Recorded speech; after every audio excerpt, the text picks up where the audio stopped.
Welcome to the Deep Dive. Today, we're tackling something pretty risky in the corporate world, rebranding. It's often called the most dangerous gambit out there. And it's not just about, picking new colors or fonts. These decisions have huge weight, especially when you look at fast-growing markets like Bangladesh, right? Their national brand value jumped, 37% in 2023? Hit $500 billion. So in that kind of environment, getting your corporate identity right, well, it's basic survival. Exactly. And our mission today really is to unpack your sources on this, understand why so many fail, and figure out, okay, what's the actual strategy needed to manage this kind of change without, well, disaster? Because the numbers are pretty stark. The data suggests, 40% of these rebrands, they just don't deliver positive ROI. And almost half, maybe 45%, fail because they completely misread how attached people are to the brand. That failure rate is. Yeah, it's genuinely shocking. So let's get into that first big lesson, ignoring your customer's loyalty.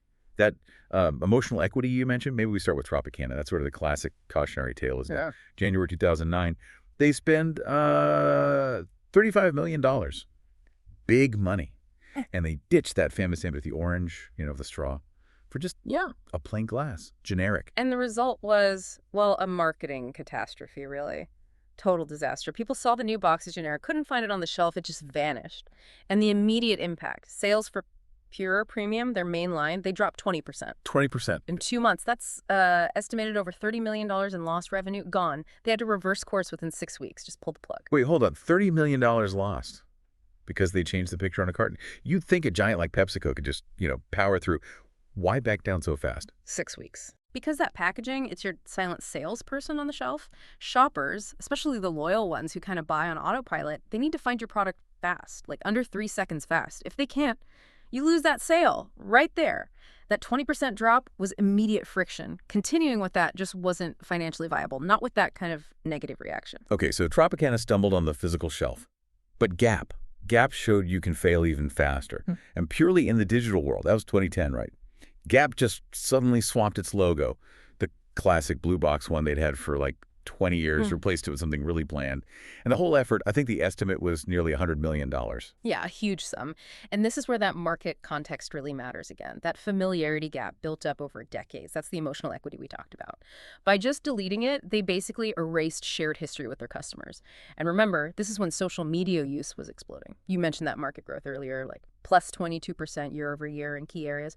That speed just amplifies consumer power massively. So the backlash online was intense, overwhelming. This digitally empowered audience revolted so strongly that Gap had to scrap the new logo. How long did that take? A record 6 days, just 6. Wow. It proved that customer ownership is real. And if you make abrupt changes, ignoring that history, you get a collective revolt at digital speed. 6 days. That speed is genuinely terrifying for any brand manager. So, okay, how do we avoid ending up like Tropicana or Gap? Let's shift to the solution. You mentioned a framework for de-risking this. Seems like success needs strategy, good data, and maybe a bit of humility. Definitely humility. The framework covers 4 steps, but let's focus on 2 critical ones for you listening. First is the insight-driven mandate, basically the why. Any change has to solve a real business problem, not just, I want a fresh look. It needs a critical reason. And you mentioned something about a psychological risk earlier. That sounds really interesting. Yes, exactly. There was a neuro study in 2023. Fascinating stuff.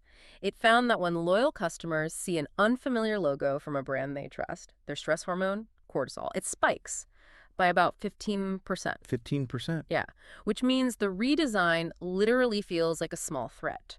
Or even a betrayal. It puts loyal customers on the defensive before they even think about the product itself. A stress hormone spike. So we're talking an actual physical, biological reaction to just because the logo changed. That adds a whole other layer of risk. It absolutely does. And that ties right into the second key step. Execution with phased consistency. That's the how. Just dropping a shock change. That accelerates failure because it breaks that trust we talked about. The data here is pretty clear too. Gradual phased rebrands, they tend to retain customers much better. Around 73% retention.